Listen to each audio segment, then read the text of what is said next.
Yo, what's going on Team Tweety? I hope you're all super well. I'm filming this a few days after the actual video, as you can see from the title. It was an extremely tough day. Let's crack on into it. So Lucy was over, we cleaned the cars, and I come back to my phone, I check it, and I see a text there from the coach of the team that I've been trialing for the last couple of months. Now when I see this text, I'm slightly surprised. I go, oh, he's texting me, the day before the game, because this was on Monday and we were set to play the game on the Tuesday. And I get the text, I have it on my phone right here.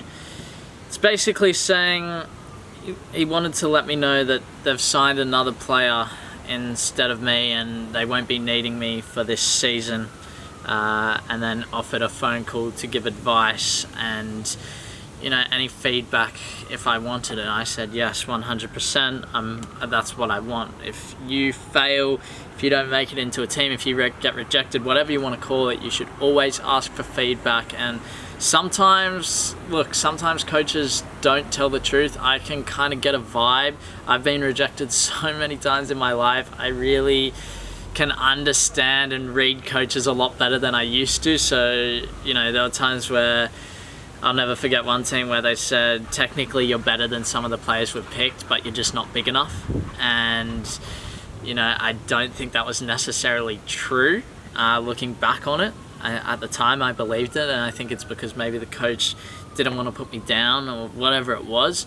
But like I said, now that I'm more mature, I can really start to analyze the situation properly and kind of see the whole picture. But I can also listen to coaches and go, okay, yeah, I completely agree with that, okay, that's made up, whatever it may be. So then I had a phone call with him, and it was a really good phone call. I wrote down some points here that I thought were important. So look, I've said this before, at trials you never really know what they're looking for unless you speak with the coach. So this team I'd been trialing for a while, I knew they were looking for a striker, but I know that there were 2 spots open, right? And when I go there, I got kept on for an extra week past everybody else. Like I told you guys, it was me and another trialist. We were there together, and we were the last 2 for the last 2 spots. And so I'd been kept ahead of other possible strikers they could have signed, even though I'm not necessarily a striker. So this was good signs for me. I was like, wow, okay, this is good. Now, so then they got offered an experienced MPL1 striker who's been in the league for a while. I've spoken to a few people. I believe he's about 25, 26 years old, and he's 6'2". So, they were looking for a big striker, and I'm 170 centimeters, and I'm 171 centimeters, sorry, 5'7" that is, and that's quite small compared to a 6'2" striker. He said that he feels this striker can offer them something different that they're looking for, I guess a presence up front. They really didn't have that sort of big 6'2" striker, which I guess they were looking for. Now he suggested to me, biggest thing, I always say this as well, play somewhere week in, week out. Don't go somewhere where you're not going to play. And then he also gave me a little bit of feedback. So he said, think of output, goals and assists. I scored 1 goal in the trial that we played, but didn't really score. I don't know, it's a confusing story. Go back, watch the first game day video if you forget. And then said slight little bit of consistency issues, but nothing major. And then he said, look, if I could really think of something, because he said the other things were slightly minor, if I could really think of something, I preach this to you guys as well, having the mentality to win the ball. And he said to me, just don't pull out of challenges. And I said to him, oh yeah, I'm working on my weight, I'm looking to get bigger.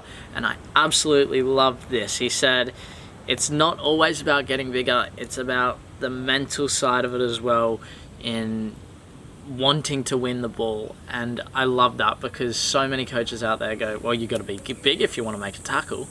And he said, well, it just comes down to the desire to win the ball, desire to make that tackle, desire to go in and really, you know, do your best there. And this guy's played at the professional level. So that was a massive point for me. And I've been implementing that throughout my trainings. And it was really interesting to see him say that as well. I think I slacked off on it a little bit. So I need to always remind myself, have the desire to win the ball. So that's going to be the goal. He also said that it was unfortunate he didn't know me before he did. So I came in on the first day of preseason, but on that first day of preseason, the majority of the squad is signed. Everyone except those 2 spots.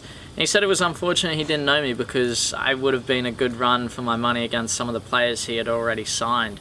You know, and I think I've spoken with Clayton, I've spoken with Dad, I've spoken with Pat, I've spoken with everybody, and I think, look, in my opinion, maybe if they didn't pick up that 6'2" striker, maybe I would have been signed. I think it's a high possibility, but I think at the same time that he's kept me on because he liked me. He thought I was a good player. He continued to say, you have talent, you are a good player. I can definitely see, you know, like you're a good player, but this player, the 6'2" striker, is going to be able to offer us something different in terms of the sort of play style. So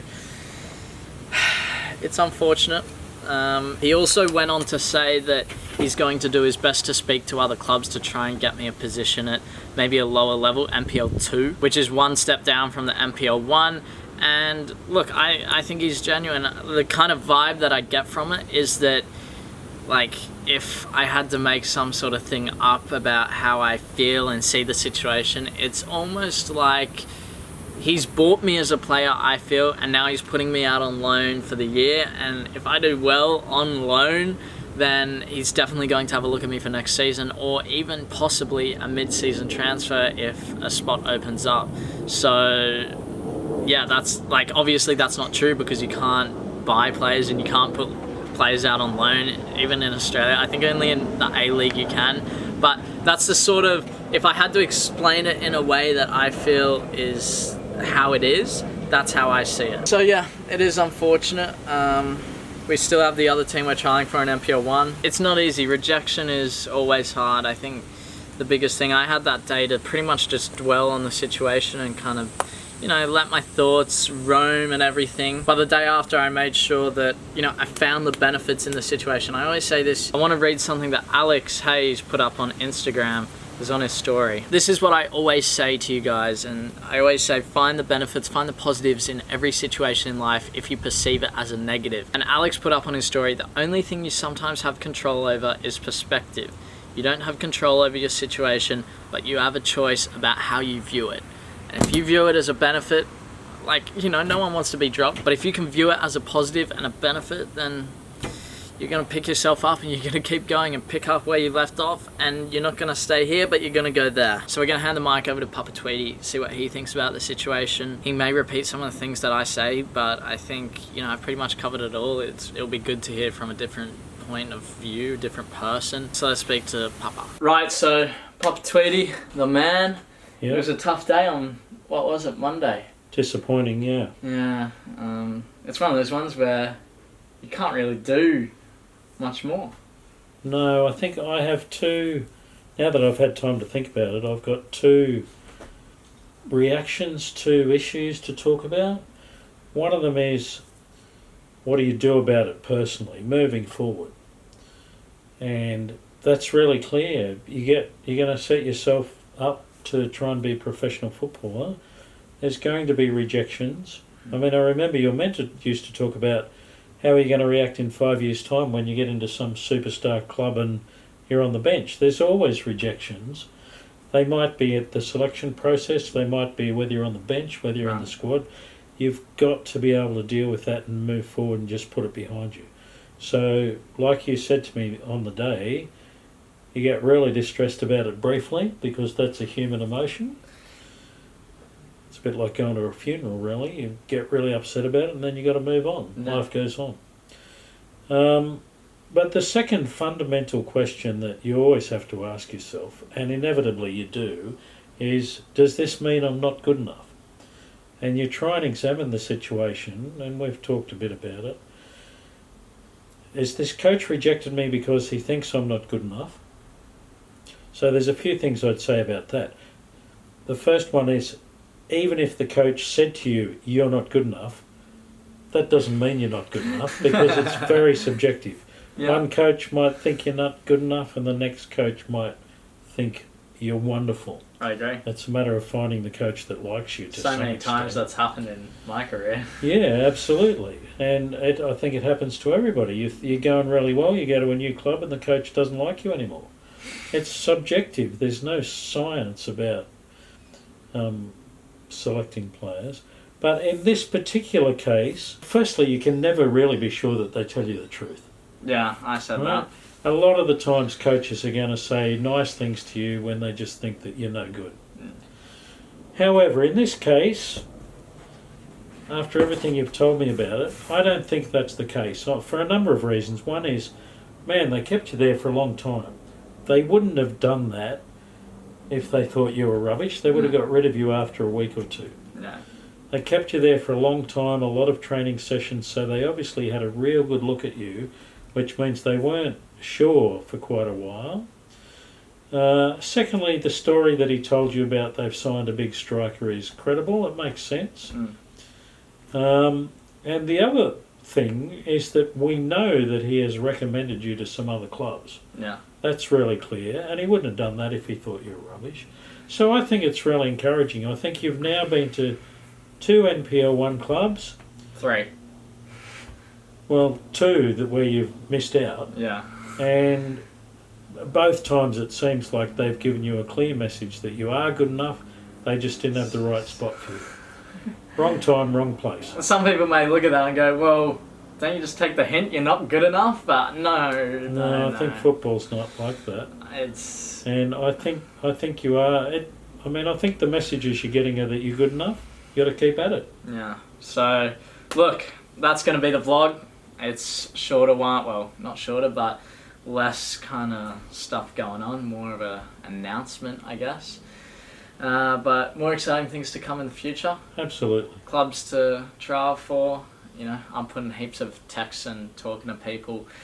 And yeah, it's looking good, isn't it? Yeah, I think so. I wouldn't give up yet. No. I wouldn't go and get a job yet. No, not yet. Anyway, Team Tweety, sign out. Make sure you like on this video, subscribe down there, join the journey. I'll see you in the next video. Bye. Do the thing. Bye.